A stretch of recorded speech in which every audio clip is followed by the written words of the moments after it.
Good evening, good morning, and good night. Welcome to Inappropriate Radio. It's your host, Tashana. Let's get into this. So, hi guys. I hope all is well. As you know, I'm not sure if you've been following along, but we've been reviewing the periodic table. Every now and again, the Most High will come in and pretty much say, hey, I got a message. I'm cutting in between your series.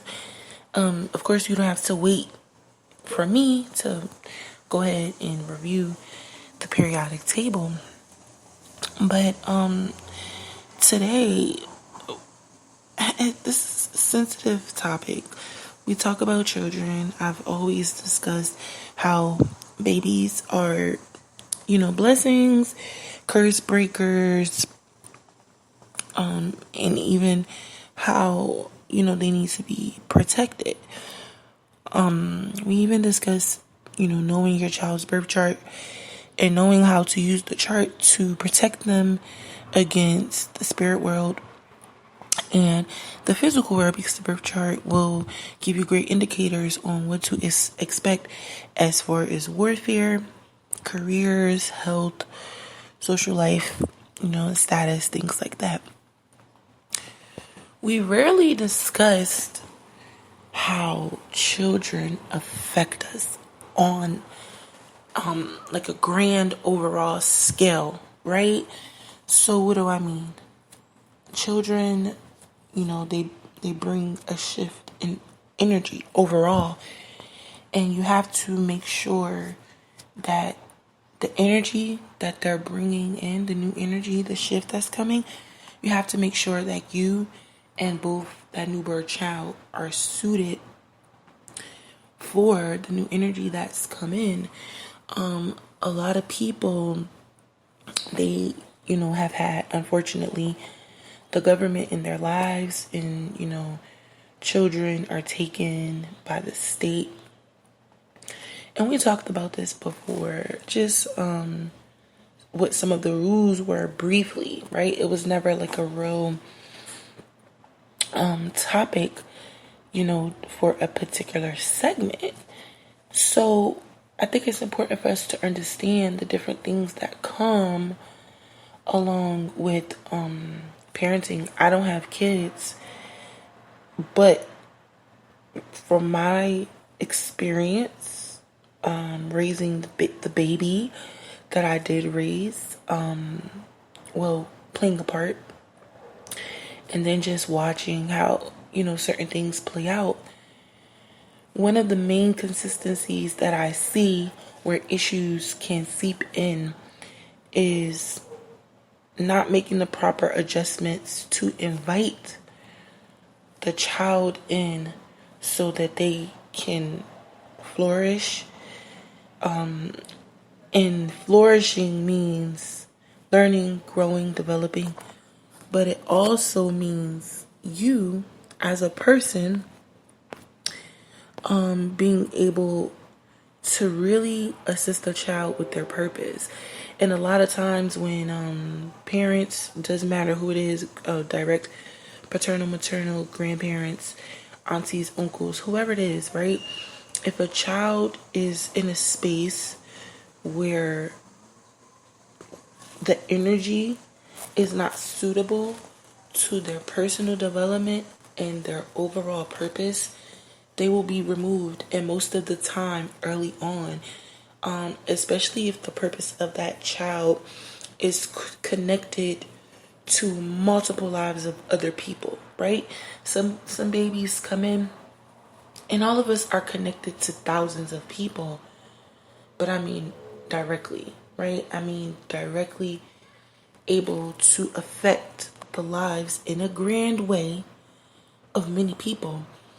And I think it's important for us to realize, yeah, of course, zodiac signs have a lot to do with the misplacement of the energy, right? If you're born into a family unit that doesn't necessarily vibe or balance out the kid's energy, because most of the time when the kid comes, it's the parent who has to kind of move over a little bit and start nourishing to make things come to life, right? But when you start looking at things that have absolutely no value, things that will hinder the child if they're abundant in that environment, it's harder for the qualities that are associated with the zodiac sign as well as the purpose, because they're intertwined. They're not always the same, right? There's issues. So what do I mean by that? You have a purpose when you come here. We come from these different planets and star systems, right?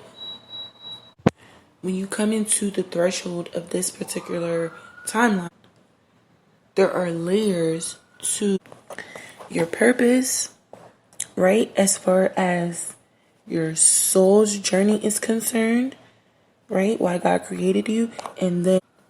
And although they're not the same, they're intertwined, right? And if there's a lot of confusion around not only the birth and the conception, then you're probably not properly prepared emotionally and spiritually. Sure, we can go out and buy things, we can put money to the side, we can even have places where extra rooms are there, right? But emotionally, mentally, and spiritually, like the things that are going to be going into the child, that they're going to take with them all through life, are the things that we will want to kind of invest into a little more, right?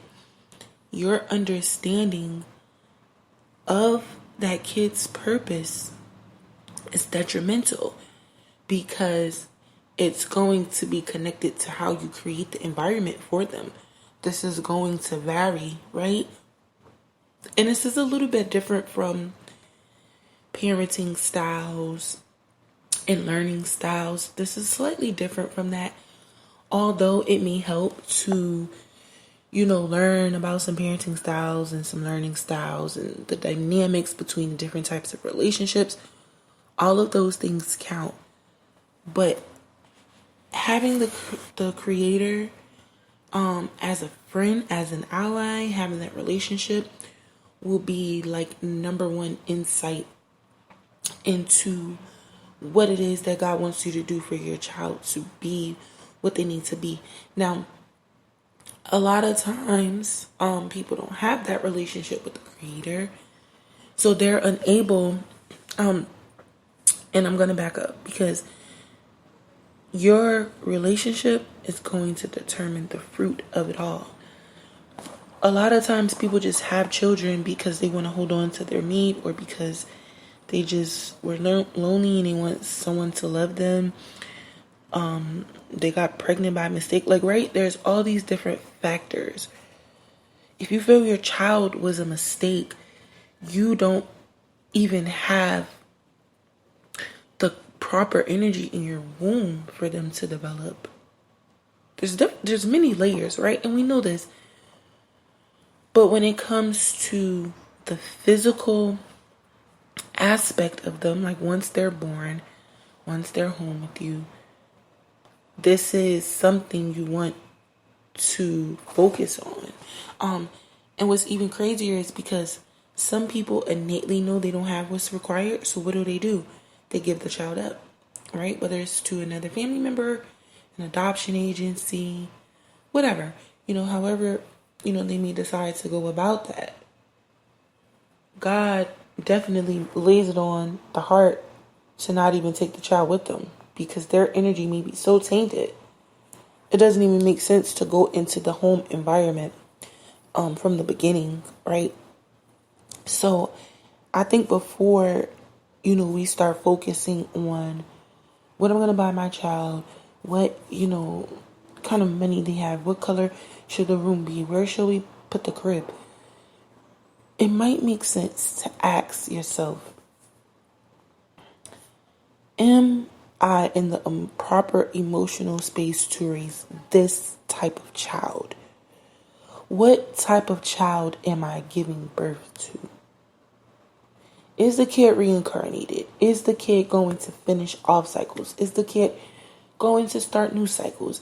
Is the kid some demonic freaking spirit that's trying to use my family, to manifest things that we don't need on this earth? Like, because it can happen.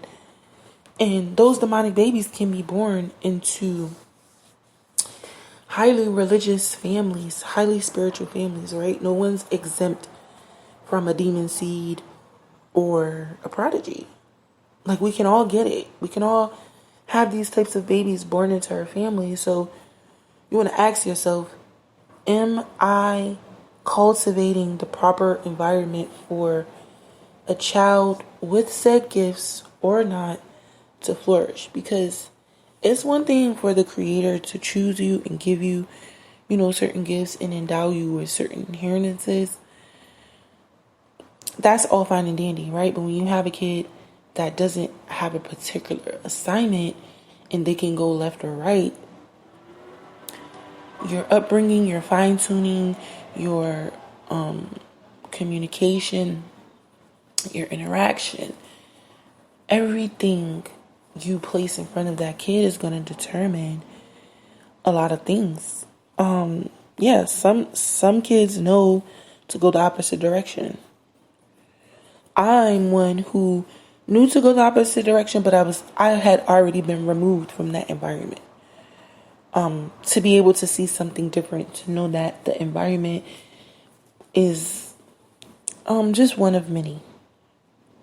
There's multiple different settings, for you to grow a child in. And depending on where they're going and depending on how they're wired and depending on what God said, right, what God spoke over their life, you're going to struggle. Now, on the spiritual side of that, again, you don't know if your kid is coming back as a reincarnated family member, as a reincarnated deity, as a demon seed, as a new soul. It's going to vary depending on circumstance and bloodline. But the overall gist here is to make sure that you have created a version of yourself or stepped into or become, right? Or at least have a relationship or understanding of who you need to be. A lot of people, they're like, oh, being the best parent. It's not about always being the best parent. Sometimes it's just simply about becoming the person that your child needs you to be. You don't have to necessarily be a parent. And that definition is going to vary depending on culture, time frame, etc., right? But overall, this dynamic is contingent upon you, your relationship with the Creator. How much work are you willing to put into yourself to make sure that your children, basically, don't give your child the bare minimum. That's just basically how this goes. You want to be able to, and I'm not telling anyone how to raise their children or what to do, but to avoid your child being taken by the state, by demons, or by God prematurely. What are you providing them with in their environment, whether it's their spiritual body or the physical body? What are you providing them with to make sure that they are not reaching goals, seeing out their purpose? It's a difference. People want their kids to be doctors and they already made that up. We don't know if God wants that for them, right? So this is where your relationship comes in with the Creator and just trusting that God is gonna, do His thing. But I'm gonna end here. I do love y'all. I hope y'all are taking care of yourselves. Hope y'all are drinking your water, eating your fruit, and your vegetables, and sipping on your own tea because it's free. And yes, honey, them kids went back to school. Yes.